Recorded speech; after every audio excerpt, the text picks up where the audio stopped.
Lesson 4. Strengthening your will. All we have willed or hoped or dreamed of good shall exist, not its semblance but itself.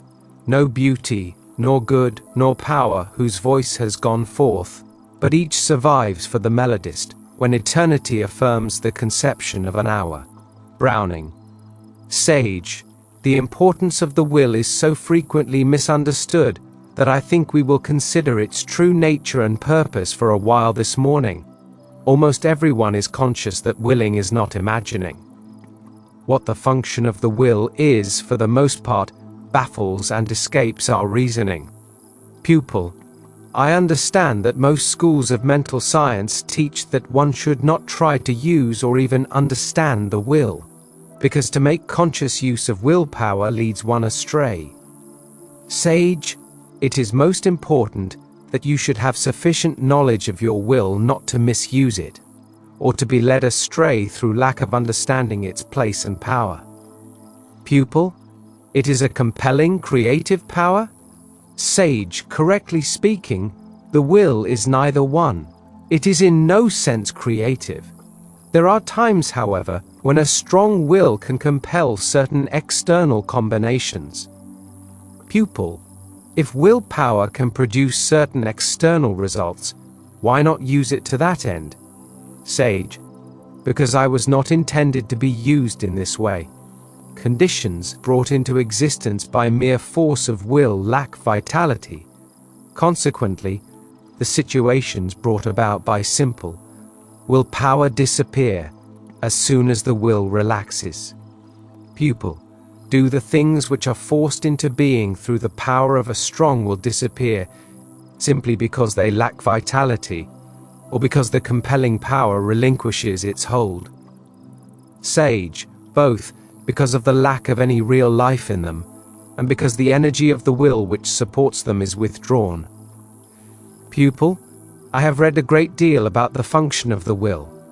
What does it mean? The action or function of the will? Sage. It depends upon what you have read about the different kinds of will. The will is the power control in your mind, which holds your thought in a given direction until a result has been accomplished. For example, suppose you wish to go to a certain place. Without the will to go there, you could not even start, nor could you retain the thought of the place long enough to arrive. You would start in the right direction, and then, because there was not sustaining power in the thought, you might turn and go in another direction. Pupil. So it is the will which holds the thought to a given purpose until it is consummated, or keeps an idea in its place in one's mind until it is objectified in form. It might be termed a thought stabilizer. Sage. Just so. It is the will which holds your mental faculties in position relative to the creative power which does the desired work. Thought is always creative.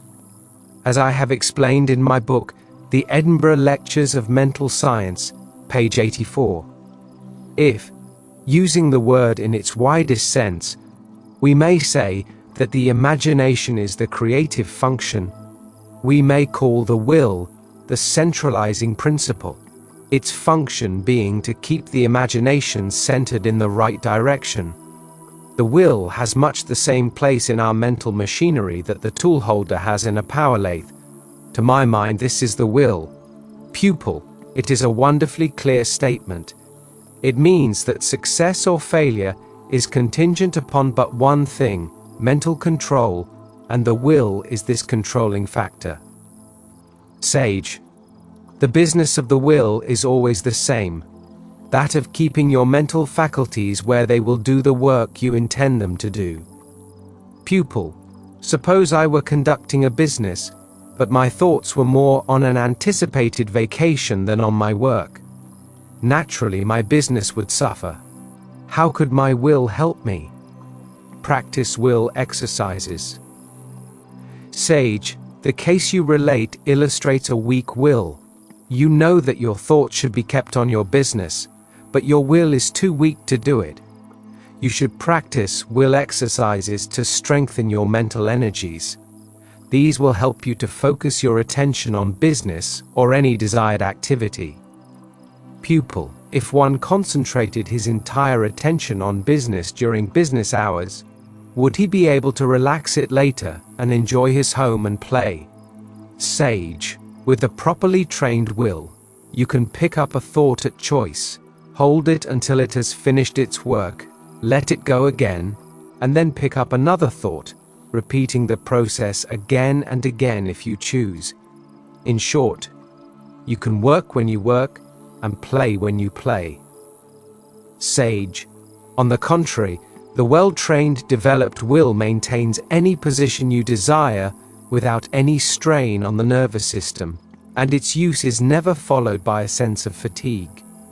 Pupil: I have always found it a great strain to hold on to any thought which did not abide in consciousness naturally. Sage: this is an indication of a weak will, which should be strengthened through exercise, the beginning of which should be a calm, peaceful determination to retain a certain mental attitude in spite of all temptations to the contrary, knowing that by doing so, the desired result will surely appear. Pupil: is the will intelligent? A developed will is the handmaid of intelligence. Sage: the developed will is the handmaid of intelligence. Pupil: what do you mean by that? Sage: in training your will, you will become conscious of the presence of a tremendous power which acts on the plans of the very beginning, or first cause, of every so-called physical thing. This power is the primary living intelligence of the universe. Tell yourself what you desire in a clear, concise way, confidently knowing that it is certain to externalize itself as an objective fact, because your will acts upon the unformed creative, or primary, intelligence, and causes it to take the form that you have determined upon. Pupil: that does not sound so difficult. Of one thing I am certain, that is, that my entire environment is the result of my habitual tendency of thought. Also, that when I know that I should turn my thoughts into other channels, but do not, simply letting them run along the lines of least resistance, it is because my will is weak and untrained. Will you please tell me the quickest way that this can be remedied? You acquire energy as well as ambition by exercising the will. Sage: I will give you a few exercises for developing the will, and from these you can fashion others to suit your own requirements. In the first place, it is important to realize that any tendency to strain will be detrimental and must be avoided. Such exercises are not only interesting, but stimulating, and if persistently practiced, will keep your ambitions from lagging.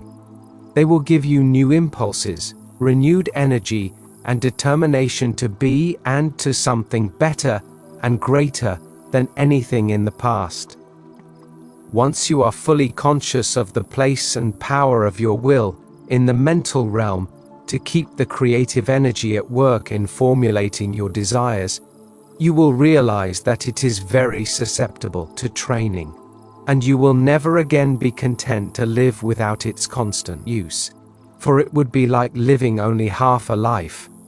Pupil: may I ask a question right here?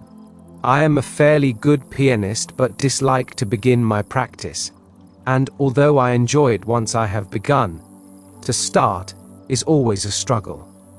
If I were to compel myself to practice on the piano at a certain time every day, would that develop and strengthen my will? Sage: it would help, but the greatest benefit would be in the direction of making you a better musician. The best way to strengthen your will is to practice exercises for the sole purpose of strengthening the will, always remembering, while taking them, that your effort is for self-training and self-control, to the end that you many realize yourself as a part of the great universal whole. In this way you gain a peaceful centralization, which, though maintained by a conscious act of the will, is the very essence of rest. With a well-developed, trained will, Your thoughts will never wander from the consciousness that all is life, and all is good, and nature, from her clearly visible surface to her most arcane depths, is a storehouse for good. You have the key to her great treasures, and whatever appeals to you most at any particular time and place is that mode of the universal living spirit with which you are at that moment most in touch. Realizing this, you draw from out the universe streams of vital energy, which make the very act of living a joy, which radiate from you vibrations that can turn aside all injurious suggestions. This is surely a good and sufficient reason for developing the will. Exercise for strengthening the will. The will is weak because of lack of exercise. Training the will is very much the same as training the muscles. Its development is gradual. Only will can develop will, consequently you begin with what will you have, and expand and strengthen it thought, its action upon itself. The weak will manifests in two phases, overaction and underaction, the former as impulsiveness, impetuousness, and the life, and the latter as lethargy, phlegmatism, etc. It is good to begin each day with a resolution not to hurry, and not to leave any task unfinished. Effort in this direction is of inestimable value. There should be only one object in your mind with reference to your exercise, the development and strengthening of your will. At the time, have no thought of your improvement as a musician, for if there is any ulterior motive, your will training will be lost sight of. Cultivate the feeling of contentment. Cultivate the sense of contentment, and begin your exercise with that feeling, determining to do it in a happy frame of mind. This is important. Take your exercise as the time of day when interruptions are least likely to occur. For 7 consecutive days, 10 consecutive minutes a day. If an interruption occurs during the exercise, start all over again. If you forget the exercise for 1 day before you have finished your course of 7 days, begin the entire set again and go through with it uninterruptedly. Place a notebook and pencil by your side before beginning. Now take 50 matches, beads, buttons, bits of paper, or any other small objects, and drop them slowly and deliberately into a box one by one, with a feeling of contentment and satisfaction, declaring with each movement, "I will to will." The one and most important thought is that you are training your will for the particular advantage of having a trained will, and this is why you should cultivate the feeling of contentment. The only method by which you can study the development of your will is by self-analysis and introspection. So, when you have finished your practice, ask yourself such questions as these. What did I think about the exercise while I was doing it? Did I believe it would really cultivate my will, or did I do it just because I was told to? Did I actually concentrate on dropping the matches into the box, or was I more concerned with their arrangement? Or was I distracted with other thoughts, good or bad? Was I watching the time impatiently, or was I consciously engaging in thoughts of satisfaction and contentment? Did I have a sense of strain, or did it brace me up? Do I believe that it will really train my will if I faithfully follow it up long enough to prove it? Etc. etc. Write down this series of questions and answers in your notebook. You will find it both interesting and encouraging to keep this record and thus watch your progress. Stimulating an interest in your will exercise. You can stimulate interest in your exercise by varying your resolution or intention. That is, one time hold a conscious attitude of joyously willing to will, another of powerfully willing to will, another of peacefully, and another contentedly, etc., etc. These variations in the exercise with the suggestions for introspection, which have been slightly changed, were taken from the best authority, as far as I know, along the lines of will training, and I am positive will bring the attainment of a firm, strong will and an intelligent use of it. Lesson 5. Making your subjective mind work for you. The most potent force in the universe is the influence of the subconscious mind. The proper training of the correlation between the subliminal and the objective faculties is the open sesame that unlocks the richest of all storehouses, the faculty of remembering. And with remembering there follows natural reflections, vision, knowledge, culture, and all that tends to make of man a god, though in the germ. Dr. Edwin F. Bowers. Pupil. The subject of the subjective mind greatly interests me. I am sure that had I understood what you have said concerning it, I would have realized that all that was necessary to obtain my desires was to think out exactly what I wanted, consciously place it in my subjective mind, and it would at once begin to attract ways and means for its corresponding physical or material fulfillment. Sage. Indeed, the study of the subjective mind is an all-absorbing subject. I may be able to enlighten and help you to make working realities out of what now seems to be vague and even mysterious, but it will rest entirely with you to put vitality into these suggestions, and that can only be accomplished through using them. Pupil, you mean that by making practical use of your suggestions, I will be able to attain practical results, which will help not only myself but others also. Sage. That is the idea. It has always seemed to me that the average person prefers the satisfaction of giving to another what he requires, rather than helping or teaching him how to attract the desired things to himself, which would give him in addition a feeling of assurance and liberty.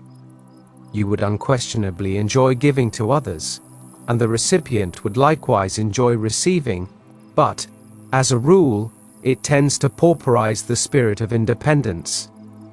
Pupil. If I were to put into my subconscious mind a definite idea that all people have the same power in their subconscious minds to attract to themselves the things they desire through their own efforts, would that thought register in their subconscious minds?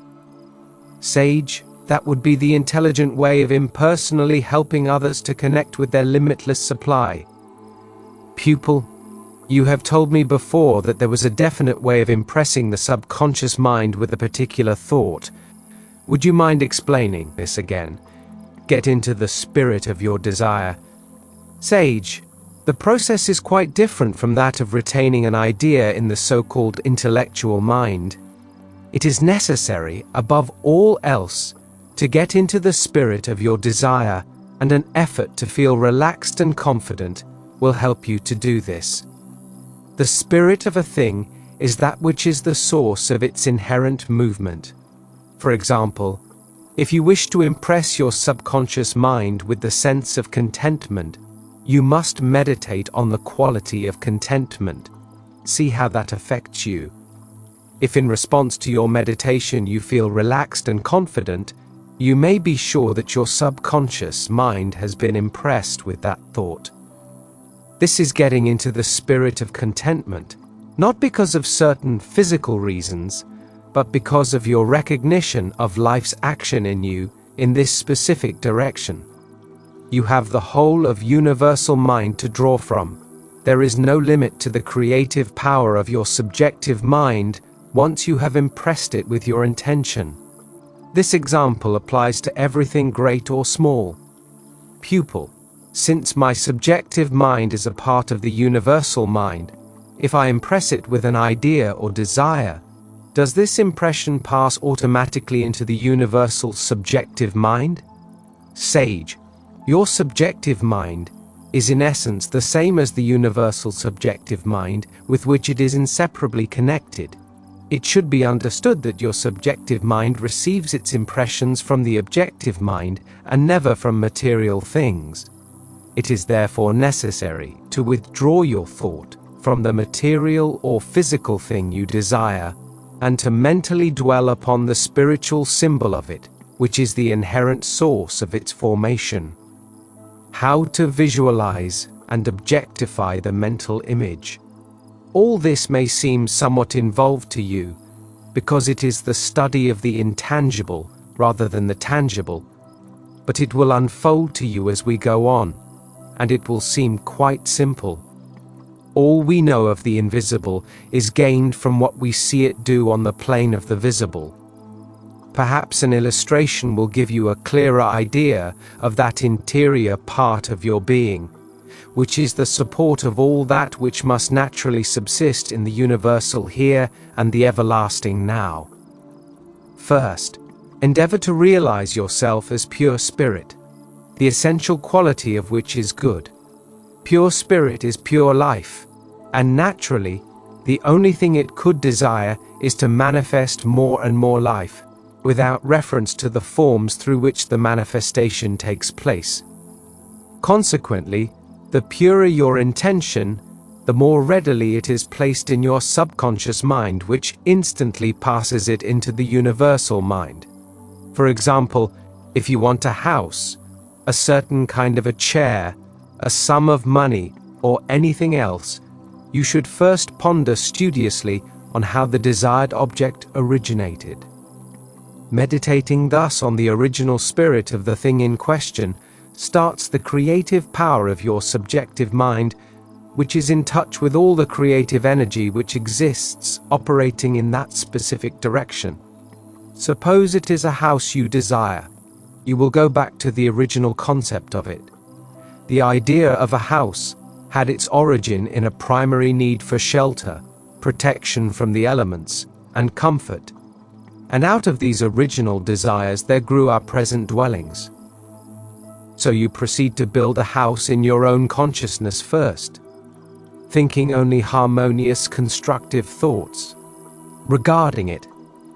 This kind of thinking or building gives your subjective mind definite material to work with, and because of its amenableness to suggestion, coupled with its native creative power, it will go ahead and eventually bring the hose into manifestation. Pupil, if I earnestly and righteously desire a certain kind of a home, how shall I proceed? Sage, you should first form a clear conception in your objective mind of the sort of a house which you desire, whether 1, 2, or 3 stories, the number and size of the rooms, how many windows and doors. In short, you should mentally picture the completed house, both inside and out. Go all around the house, look over the exterior, then go indoors and examine it carefully from cellar to garret in every detail. Then drop the picture and well in the spiritual prototype of the house. Pupil, I do not fully understand what the spiritual prototype is. Sage, the simplest method of finding a spiritual prototype of any object is to ask yourself to what use it is to be put. What does it stand for? In other words, what is the reason for its being? As we have been saying, a house is a place of shelter, comfort, protection. It might be called a refuge. Pupil, then if I want a house really a home, and there seems to ordinary way of my having it, I am to impress my desire upon by subjective mind, by mentally picturing the type of house I want, in conjunction with the ideas of shelter, comfort, and protection, and mentally live in that state of mind, while, in order to supplement a mental atmosphere of pure intention, I admit no thoughts of discord, such as anger, jealousy, doubt, fear, etc., but entertain thoughts of love, joy, beauty, and harmony.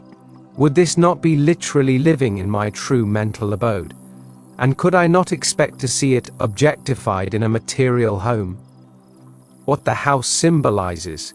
Sage, yes, because every physical or material thing is the result of an idea first possessed in consciousness. These ideas, which are universal by nature, are specialized by your mental picture, and your concentrated effort to inhibit thoughts which concern the operation of the laws of life. This habit of thought formation, if persisted in, opens the way for the physical manifestation of the mental picture, whatever it may be, the case in point being a house. A house is an effect of a need for shelter, comfort, protection, and the life. Pupil, I have never thought before of what a house really symbolized. It seems quite natural now to think of it as an externalized object of an inward originating idea of comfort, shelter, and protection, which you have taught me is its prototype. Now, my natural impulse would be to go into the house and bolt the doors and windows, if I were afraid of some outside invasion and wanted to protect myself. Yes, this might not always give me a feeling of security. From where does that sense of real protection come? Living in the sense of protection. Sage, the first necessity would be for you to have the house to go into before you could bolt the doors and windows against unwelcome intrusion or impending danger. After having acquired this refuge, it alone would not ensure complete protection. The feeling of protection is established within yourself through your knowledge that you are protected by the almighty, ever-present, intelligent power of life. Surely you know you are alive, and this understanding brings a sense of security which locked doors or barred windows cannot give. Pupil, it would be wonderful if one could constantly live in that thought of protection. Sage, it is to this end we are journeying. As we have seen, in the mind of man there is a power which enables him to contact the unlimited universal power of God, Spirit, and thereby envelop himself in it. One of the most satisfying and comforting feelings possible is this one of being protected from within oneself. Pupil, I see. One should endeavor to keep the suggestion of one's real self, which is one's real protection, constantly in mind, that self which is one with all life and all intelligence, which not only preserves but provides for all. To return to the subject of the house, it being then the outward fulfillment or manifestation of a desire or need for shelter and protection, the mode of procedure necessary to procure it would be to get into the spirit of life's intelligent protection, and it in turn would attract the necessary conditions to bring into tangible being a house, or whatever form of refuge was most required, and visualized. Sage, mentally entering into the spirit of life's amenable creative force, it will take any special form your desire gives it, which is mentally pictured or visualized. The house is only an illustration. Pupil, I understand. Now suppose one wanted more money or better health. What would be the prototype for these? Sage, it is always best to find one's own prototype. Let us refer to the suggestions I have already given you. What does money symbolize? For what is it to be used? For myself, I find that the prototype for money is substance, and my method for manifesting more money is to mentally picture the sum I require for a particular purpose, either in banknotes, check, or draft, whichever seems the most natural. After making a clear, distinct picture, I enlarge my vision of money as the symbol of life's substance, as applied to the use I intend to put it to. I believe that money is the greatest factor for constructive exchange that we have today. How to develop health and harmony. In the case of money, you would hold firmly in your mind the fact that the substance of life fills all space. It is indeed the starting point of all things, whether it takes the form of desired sums of money or of something else. For physical health, you would endeavor to keep your thought as harmonious as possible, and mentally picture yourself as well, and doing the useful, happy things in your daily life that a healthy person would naturally do, always understanding that the originating life principle in you must act harmoniously upon itself in order to produce harmonious physical results. Pupil, then the most important point in demonstrating health is not so much the mental picture as the control of thought in a definite center, irrespective of conditions or symptoms, really living in the prototype, a wholly perfect and harmonious expression of God the Father Spirit, the source of health and life. Sage, exactly. And this is where your trained will comes in to help you to hold your picture and to steadfastly live in your prototype. The mental picture is the seed you plant, so to speak, and the quality of thought which you entertain most persistently impresses itself upon the subconscious mind and starts the creative energy molding itself into the form of your mental picture. Pupil. Then life's only creative power is subjective mind, which reproduces on the outward or physical plan the idea with which it has been impressed. What a field of possibilities this stupendous fact opens up if one could only prove it. Sage, to obtain continuous good results, it is a necessity to properly understand your relation to this great, unformed, highly impressionable power you are dealing with. Never try to make yourself believe what you know is not true. Unless your faith is built upon the solid foundation of absolute conviction, you will never be able to make practical use of it. Pupil. This solid foundation of conviction, how can it be established permanently? One day I feel sure of it, and the next my assurance seems to have turned to stone, and nothing I can do will bring it to life again. Use your creative power constructively, never destructively. Sage, you give your unqualified consent that you possess this creative power when you use it constructively instead of destructively. Remember that the creative energy has only one method of operating, which is its reciprocal action from the universal mind to your subjective mind, and then from your subjective mind back into the universal subjective mind, which is its source, and which unfailingly corresponds to the thought which originally generated it.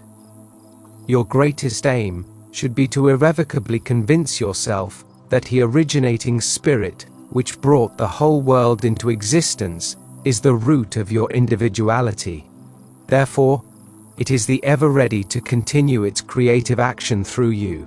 Just as soon and just as fast as you provide these thought channels, you will find yourself the possessor of an unfailing reproductive power. Pupil, I suppose I am not unlike others, in that I am always willing to take all the credit for the good which comes to me, and unwilling to take the credit for my miseries, placing the blame on somebody or some condition over which I believe I have no control. How can I overcome this wretched tendency? Sage, I can only repeat, by endeavoring steadfastly to remember that the only creative power there is has but one way of working, which is that of reciprocal action. There is only one primary cause, the universal subjective mind, of which your own subjective mind is a part. 2. Gain in understanding. It is necessary to be persistent in impression your subconscious mind with the fact of its relationship to the unlimited whole. Bring your every thought and feeling into obedient connection with the best there is in you. This old saying has a world of truth in it. What thou seest, that thou beest, dust if thou seest dust, God if thou seest God. Hold the thought of what you are, to guide you into what you want to be. Pupil, which means, I suppose, that the law is always the same. The thought I maintain becomes a fact in my mental as well as in my physical plane, so I must hold the thought of what I really am in order to become what I would like to be. Sage, yes, endeavor never to lose sight of this fact. Pupil, like the illustration you gave of the house, it has its birth in the idea of protection, irrespective of any physical form.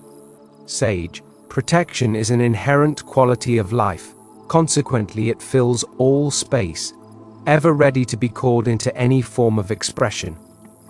If you get into the spirit of that idea, you will see how quickly corresponding results will appear. Because the quality of the subject mind is the same in you as it is throughout the universe, giving rise to the multitude of natural forms with which you are surrounded, also giving rise to yourself. It really is the supporter of your individuality.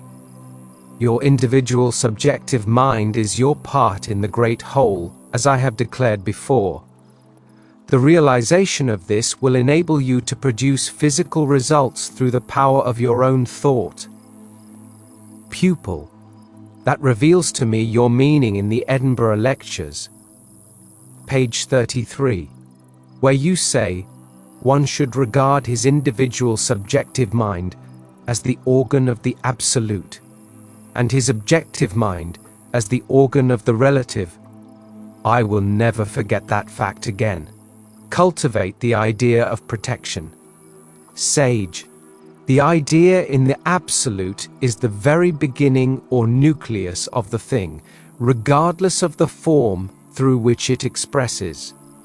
For instance, the pure idea of protection exists in life itself, is one of its innate qualities and has no relation to a house or any building erected for that purpose. Pupil, then it is my objective mind or intellect which suggests to this self-existing absolute power the idea of this relationship. Sage, quite so. And if you will pattern the thought you have just expressed, telling your subconscious mind over and over again that it is the one and only creative power, which always brings into physical manifestation corresponding forms of the ideas with which it is impressed, you will realize the joys of success. Pupil, I see through a glass darkly. Is there no way to develop a keener sense of just how to awaken the subconscious mind so that it will respond more quickly? Sage, I will be happy to give you a copy of a letter I once wrote in response to a question similar to yours. This letter was considered so helpful that the men to whom it was written had it put into pamphlet form, now out of print. It seems to me that the main thing that I said in that letter was, don't try. Pupil, why? I thought that trying was to be my main endeavor, even though it was difficult. A letter of golden leaves the sage's letter. To answer your question as to how a keener sense of the subjective mind may be awakened, the answer is, don't try. Don't try to make things what they are not. Subjective mind is subjective just because it lies below the threshold of consciousness. It is the builder of the body, but we can neither see, hear, nor feel it building. Just keep in your conscious mind a quiet, calm expectation that subjective mind is always at work in accordance with the habitual thought of your objective mind. And then subjective mind will take care of itself. Then the question is, how to keep the conscious thought in a life-enjoying and life-giving current. My answer to this is very simple, thought perhaps old-fashioned. It is, keep looking at God. Don't trouble about theology, but try to realize the universal divine spirit as perpetually flowing through all things, through insensible things as atomic energy, through animals as instinct, through man as thought. If this be so, then your manifestation of God will correspond with your habitual thought of God. Quietly contemplate the divine spirit as a continual flowing of life, light, intelligence, love and power, and you will find this current flowing through you and manifesting in 100 ways, both mentally and physically, in your affairs. You do not make this current, but you prepare the conditions which will either cause it to trickle through thinly and weakly, or flow through strongly. You prepare the conditions on the interior side by a mental attitude of looking into the light, God is light, with the expectancy of thence receiving life and illumination, and on the exterior side, by not denying in your work what you are trying to hold in your thought. For yourself, the simple law of enjoyment of all that you can enjoy, ruled by moderation, and toward others, equally simple law of honesty and kindness. I know you have heard these things ever since you were a child, but what we all want is to realize our connection with the building power within. The connection is this: that the Spirit, as it flows through you, becomes you, and it becomes in you just what you take it for. Just as water takes the shape of the pipe it flows through. It takes shape from your thought. It is exceedingly sensitive. How much more, then, must the pure life principle itself be sensitive? Think over this. Think it over, and then think. Think of it kindly, lovingly, trustfully, and as a welcome companion. It will respond exactly. Think of it as a living light, continually flowing through and vivifying you, and it will respond exactly. If you ask why it does this, the answer is because it is the infinite of your real self. Let this answer suffice you. You will only darken the light by trying to analyze the divine spirit. You cannot dissect God. This doesn't mean being impractical, but getting to the very root of truly practical. We have our ordinary business to do, but, believe me, it is the scientific method to bring everything into the divine light. Then let your ideas be desires to see it in the divine light. Let your ideas regarding it grow quietly of themselves, and you will see it in its proper and true light, whatever the thing may be. Then when you have seen what the thing really is, go on and handle it in accordance with the 4 principles of cheerfulness, moderation, honesty, and kindness. Don't worry, and don't try to force things, let them grow, because by recognizing the continual flow of the Spirit, you are providing the conditions, for life is the light which will make them grow the right way. Don't bother about subjective mind and objective mind, or theories of any sort, or description, either mine or anyone else's, but just do what I have said, and try it for 6 months, and I think you will find you have got hold of the power that works, and after all, that is what we want. It is all summed up in this. Live naturally with the Spirit and don't worry. Remember, you and your Spirit are one, and it is all quite natural. You will perhaps say that this is too simple. Well, we don't want to introduce unnecessary complications. Try practicing and leave the theory to take care of itself. Living Spirit is not to be found in a book. Sage, many have written me from all parts of the world voicing you expression. Once a lady in New York City wrote asking me to explain to her exactly what I mean in the pamphlet about Spirit becoming you. Thinking you might like to see a copy of my reply, I brought it along for you. Pupil, thank you so much. Am I at liberty to keep these letters? Sage, quite. The letter of the Master. With regard to the sentence in the pamphlet on the subjective mind about the Spirit becoming you, I really don't see how to express my meaning any more clearly.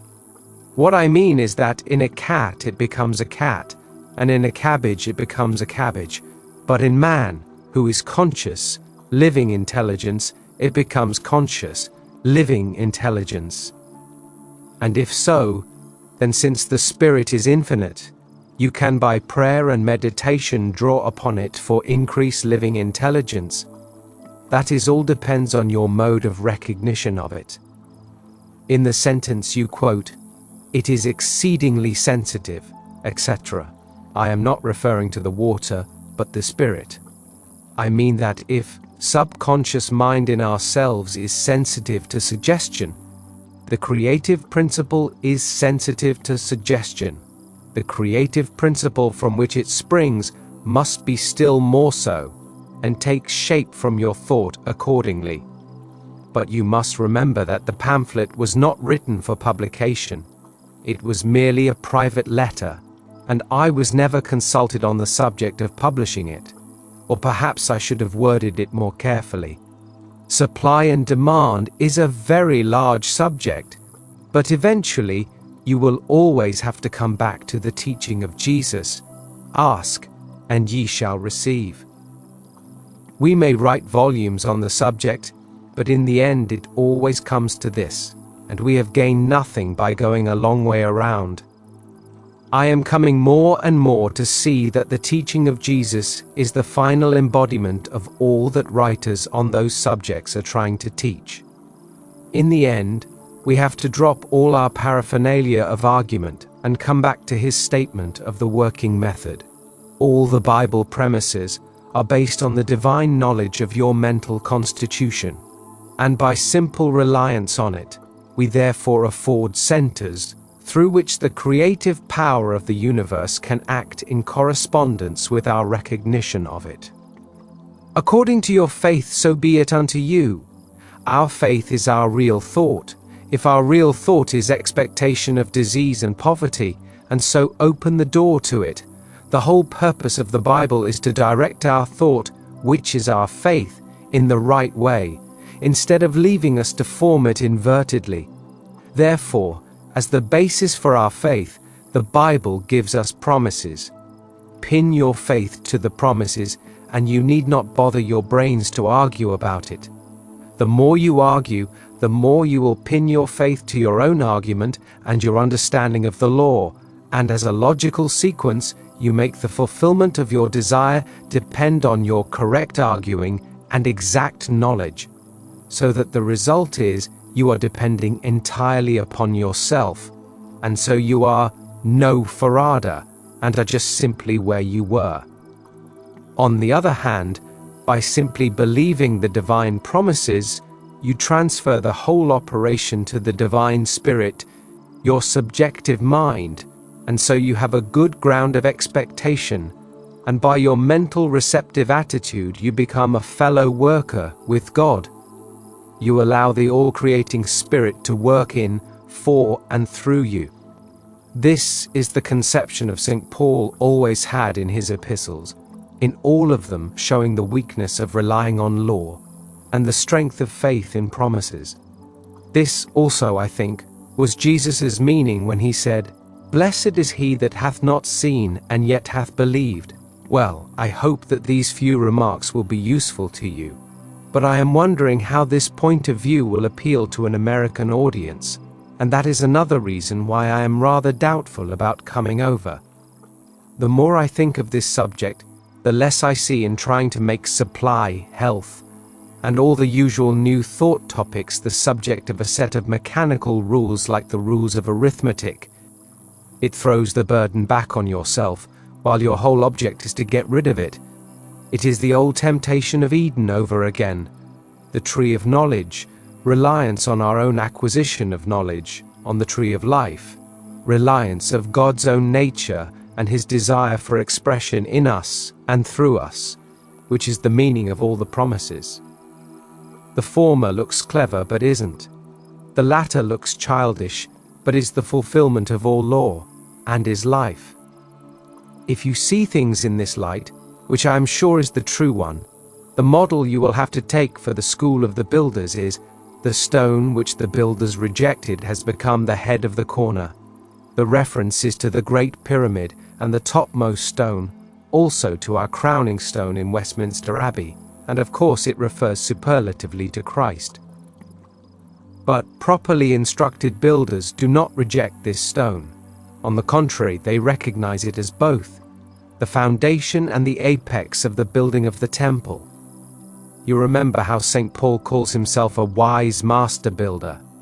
Is it any use for me to come to America to teach these things, which in some form or another have been taught there ever since the arrival of the Mayflower? Of course I can talk about vibration, nervous system, the pyramid, and the like, and the working of natural laws, but the creating principle is apart. A worshipper of God and a student of nature is what one of our old thinkers called himself. The power is of God and is received by man, and man exercises it upon nature. That is the true order. One meaning of the Masonic symbol of the five-pointed star is that everything returns to its starting point. Start from the apex of the triangle and trace the line around, and you come back to the apex. If, then, Your starting point is in heaven. You go back to heaven and the divine power, and so get rid of the burden. But if your starting point is on earth, that is your own acquisition of knowledge of laws, you get back to earth, which is indicated by the inverted triangle. You will find the promises of man's power over nature, conditions, etc., fully stated in Mark 11:22-25. And no teaching can promise more than this. God has ripened a great mind. Pupil, no words can express what a privilege I feel it to have you thus unfold and make clear to me the truths I have struggled so hard to understand. God has surely blessed you with one of the greatest minds of the present generation. Sage? Not at all. There are many who know much more than I along these lines. For myself, however, I am certain that there is but one God, that God and man are one, and that my mind is a center of divine operation. This in itself is a blessing. Much has already been written on these subjects. It is all so simple. Pupil, I know it is simple to you, but to us, who are struggling between certainty and uncertainty, it is a rare benefit to be able to sit and listen at the feet of certainty. Sage, I am happy indeed that these lessons have been helpful. It has been a great pleasure for me to have exchanged ideas with you, and I know that you will pass them on to others whenever you feel they will be helpful. It seems to me that you now have all the material necessary to build for yourself a foundation and superstructure of absolute faith in God, and of the power of God in you, which is your subjective mind. This knowledge, well established, gives you dominion over every adverse circumstance and condition, because you are in conscious touch with your limitless supply. Only believe in the God within, and all things are possible unto you. Lesson 6, Hourly Helps.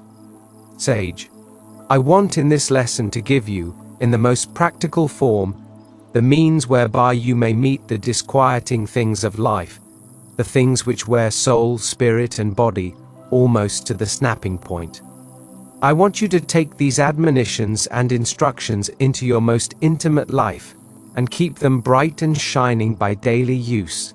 They will help you hourly, in overcoming destructive elements, and in attracting constrictive ones. Anger. When anger begins to stir you, take deep breaths. Hold your thought on the inflow of breath as being rays of light, breathing deeper and deeper. Continue the deep breaths until you have taken 25 inhalations. Hold each one while you count to 7. Then expel slowly, keeping your thought steadily on the inhalation, mentally seeing it go all through your lungs and penetrating every part of your body as rays of light. Then meditate upon any real live thought about yourself, such as being one with all life and good.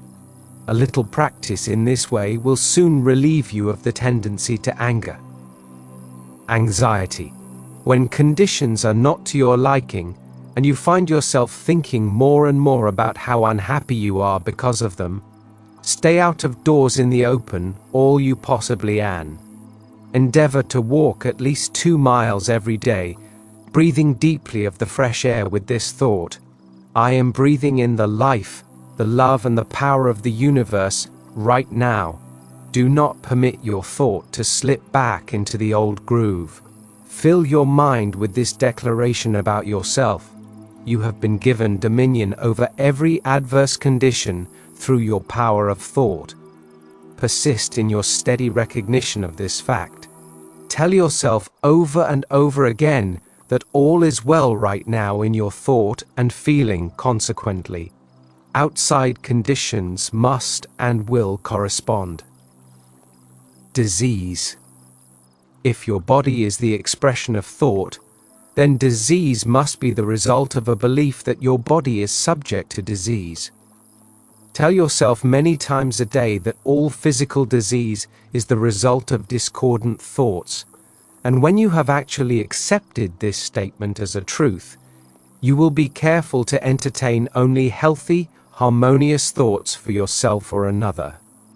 For example, if you feel a headache coming on, begin at once to take deep breaths and repeat with each breath that breath is life and that life is perfect health. I am alive, so the health of life is manifesting in me right now.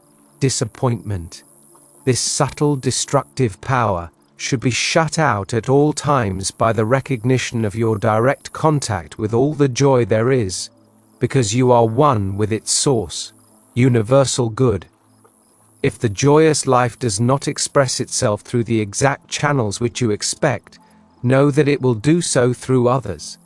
Life wants to express joy through you, for it made you an instrument in which and through which to do it. Because you are here for that purpose. You can and do enjoy all the good which life has to give. Take some physical exercises while holding that thought. A good one is to sit on a chair and take a deep breath, then slowly exhale, and as you exhale, gradually bend at the hips until you can touch the floor with the tips of your fingers. Repeat this 7 times with the affirmation, "The joy of God is flowing in me and through me right now." Discontent. When this enemy to peace and happiness begins to advance, sing, sing, sing, write out loud if you can, or else do it mentally. Sing anything you like. Watch your breath control, and every night put into your subconscious mind the thought that God brought you into existence for the purpose of expressing all of life's harmonies, both in you and through you. And it is your divine right to be harmony and to be harmonious in your daily experience. Meditate upon the harmony you see expressed in nature and endeavor to apply it in your thought, and then express it. Discouragement. This is failure on your part to recognize the almighty limitless source of supply, God, as your never-failing cooperative partner.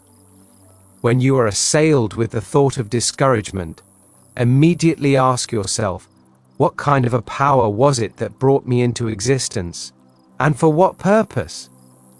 Then repeat slowly and thinkingly, I do believe and I am persuaded that God is an ever-present, never-failing source of protection and supply. Watch your thoughts, lest any contrary to this affirmation be lurking around in the corners of your mind, and stick to it with all the will that you have, and you will break down the suggestion that there is any power in discouragement. Envy. Envy is due to a sense of separation from God, good. Endeavor to realize that where there is life, all that life has to give is present in its entirety at all times and in all places, and will come into visible expression through the persistent recognition of this grand fact. Fear. One writer has said that fear is the only devil there is. Certainly it is the most destructive power one can entertain. When fear comes to assail you, close the door of your mind against it with this positive thought: the only creative power there is thought. All things are possible to him who believes that the God which brought man into existence did so for the purpose of expressing his fatherly love and protection in his child. I believe in God, the Father Almighty, as my life, my intelligence, manifesting in my consciousness now. As you think this, walk briskly or take strenuous exercise. Whenever you sense fear returning, inhibit it instantly by substituting any thought which affirms the power of God in you. In short, fear is absolutely overcome by withdrawing your thought from the physical reason or argument which would cause you to believe in a power other than God, and the spirit of life and love as your birthright. Indecision. This is a lack of the realization that your intelligence is the instrument through which the intelligence of the universe takes specific form. An effort to realize this fact should be a habit of mind, rather than spasmodic attempts made only with the necessity for decision arises. Jealousy. This is love's greatest enemy, and if permitted to dwell within your consciousness, will ultimately destroy your ability to enjoy your life. It is the reaction of the fear of loss and can be overcome through prayer and watchfulness. Reason along these lines: God is life and God is love. I am life and I am love. I cannot lose love any more than I can lose life. When you are tempted to feel jealous, walk long distances as frequently as possible and keep your thought on love itself, not on any one person whom you love, but just love and its attributes. Think of God as love. Keep all thought of personality out of mind, and you will find that love will spring up in you as a fountain of everlasting love and life, and fill your consciousness through and through. Self-condemnation. The instant you begin to blame yourself for having done the wrong thing, or for not having done the right thing, put this thought into your consciousness to the exclusion of every other. Infinite intelligence and wisdom are expressing themselves in me more and more right now. Take the exercise of bending the body from the hips without bending the knees, so that you can touch the floor with the tips of your fingers, inhaling as you lift the body and exhaling every time you bend. Repeat this exercise 16 times, accompanied by the affirmation just given. Self-indulgence. This is brought about by lack of willpower, an evidence of a weak will. It means failure because you have no thought power to give the unformed energy life the particular thought material necessary to produce desired results. Absolute mental thought control is the one and only thing which is necessary for you to do, to be, or to have what you want. Without it, you scatter your forces. If you permit your thoughts to run riot without restraint, the conditions of your life will become chaotic. For example, a friend does something of which you do not approve, or perhaps your present circumstances are undesirable. Refuse to let your thought dwell on the injustice of your friend, for dwelling on it would only produce greater unhappiness for you.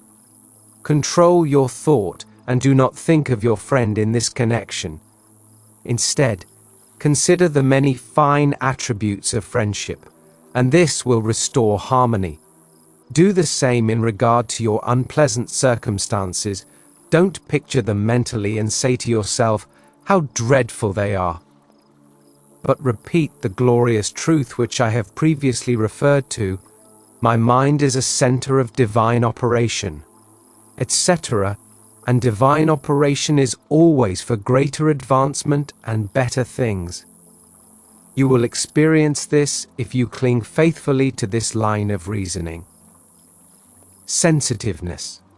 A highly sensitive mind is simply a self-mind, a form of unadulterated selfishness. Your feelings are hurt because someone says something which you do not like, or does something which displeases you. Or conversely, he fails to say or to do what you think he should. To eradicate this baneful though habit, use the same method of argument as for self-indulgence, and if faithful in your mental work, your efforts will be rewarded and you will free yourself. Unhappiness. A continually unhappy state of mind is the direct result of constantly viewing life from the physical standpoint, as though that were life's only reality. Every night, before you go to sleep, put well into your subconscious mind this thought: there is but one mind to think about me, or to make laws over me, and that is the mind of divine love and divine power. Every morning meditate upon this thought. Use it as your shield and buckler at the first suggestion of any sense of unhappiness. You will soon find that the tendency to be discontented and unhappy will vanish, and happier conditions will come into your experience. Lesson 7. Putting your lessons into practice. Just as I am completing this manuscript for the printer, the idea suggests itself that it will also be helpful to give a definite idea, in formula form, of how to be and have what you want. First, you should endeavor to learn to be as near the perfect reflection of your own idea of God as possible, in thought and action. It may seem impossible at first thought to even approach such a goal, but reflection upon the thought that God made you out of himself because he wise to see and feel himself in you will help you to persevere. When you first began to learn to read, no doubt you felt in your childish way that it would be wonderful to read as well as the grown-ups could. You kept on trying, and then you read. Perhaps you have a big desire which you would give your life to have fulfilled. In reality, it is only necessary for you to give a few moments each day to earnest effort in getting into the spirit of this idea of God and living in it every waking hour. Then endeavor to find the spiritual prototype for your desire. By this, I mean inhibit all thought of the physical side of your desire. If you desire a true companion, close your mind entirely to all personality and physical being, and dwell in thought and feeling on the spirit of love and true comradeship, without reference to any physical person. The person is the instrument through which these particular qualities manifest, and not the qualities themselves, as we often learn too late. Or you may desire improved financial condition. Here again, it is not mere money you desire. It is that which money symbolizes: substance, liberty, freedom from lack. Therefore you should go alone night and morning, or any time when you are certain you will not be disturbed, and meditate first upon your own true relation to God.